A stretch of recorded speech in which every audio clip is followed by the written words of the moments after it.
तो तकनीक, ये तकनीक खुद से जुड़ी है।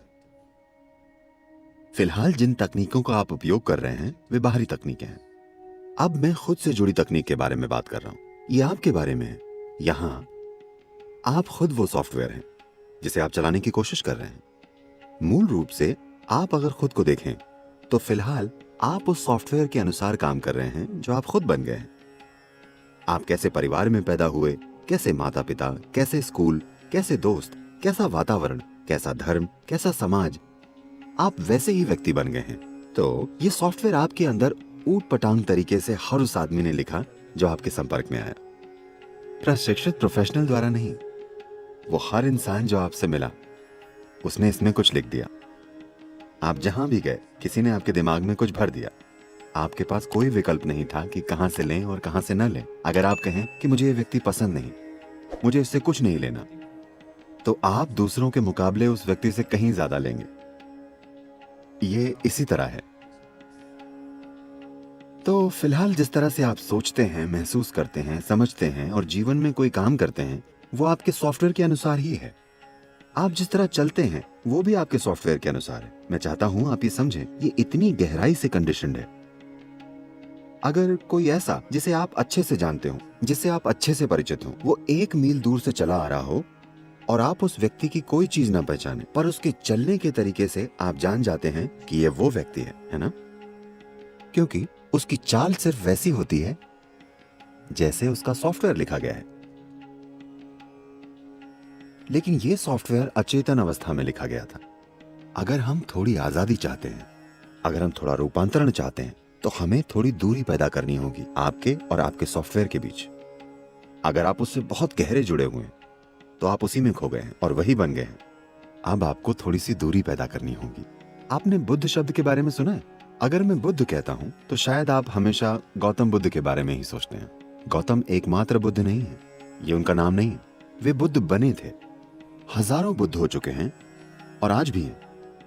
बुद्ध का अर्थ है, बु का अर्थ है बुद्धि, यानी तार्किक बुद्धि। ध का अर्थ है दादा, जो उससे परे है, जो अपनी बुद्धि से परे है, वो बुद्ध है।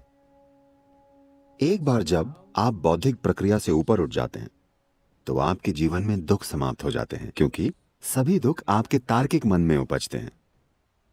जब आप अपनी बुद्धि में होते हैं, इसमें फंसे होते हैं, तो आप हमेशा दुखी रहने वाले इंसान होते हैं। आपको जहां भी भेजा जाए आप दुखी रहने का तरीका ढूंढ ही लेंगे। आपके डर, आपकी चिंताएं, आपका तनाव, आपकी थकान। देखिए, लोग किसी भी चीज को लेकर दुखी हो सकते हैं। लोग दुनिया में किसी भी चीज को लेकर दुखी हो सकते हैं। प्लीज देखिए, अगर आप शिक्षित नहीं हैं तो आप दुखी होंगे।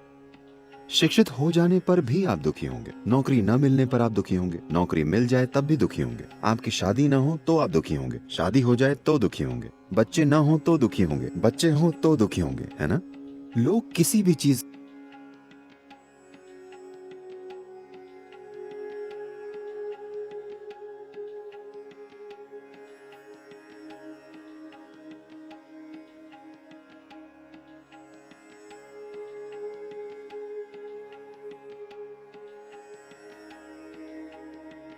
तो अगर आप तार्किक बुद्धि से नीचे आ जाएं तो आप ज्यादा दुखी नहीं होंगे। तार्किक बुद्धि से ऊपर होने पर आप बुद्ध होते हैं। तार्किक बुद्धि के नीचे होने पर शायद हम आपको बुद्धू कह सकते हैं। अगर आप तार्किक बुद्धि में फंसे हैं तो लगातार दुख पाते हैं। तो दुखों से बचने के लिए लोग तार्किक बुद्धि के नीचे जाने के कई तरीके खोज रहे हैं। बहुत ज्यादा खाना, शराब, शारीरिक सुखों में अधिक समय बिताना, ये सभी वे तरीके हैं जिनसे आप अपनी बुद्धि की परेशानी से कुछ देर बचने की कोशिश करते हैं। आप शराब पीते हैं और आपको अच्छा लगता है कुछ घंटों के लिए, पर जीवन फिर आपको और ज्यादा जोर शोर से दबोच लेता है। ये आपको जाने नहीं देगा। अब ये प्राणी जो तार्किक बुद्धि के नीचे था, किसी तरह तार्किक बुद्धि में पहुंच गया है। इससे बाहर निकलने का एक ही रास्ता है, तार्किक बुद्धि से परे विकसित होना। योग का मूल सिद्धांत और तकनीक यही है कि इससे परे कैसे जाएं।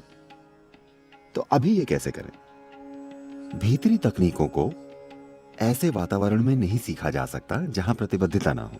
आपको एक कमिटमेंट से भरा केंद्रित वातावरण चाहिए, वरना ये आपके पकड़ में नहीं आएगा।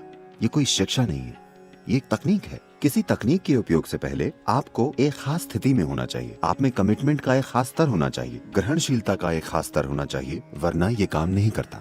क्योंकि देखिए, अगर आप एक केमिस्ट्री लैब में जाते हैं तो आप ये केमिकल और वो केमिकल उठाते हैं, दोनों को मिलाते हैं तो कुछ होता है।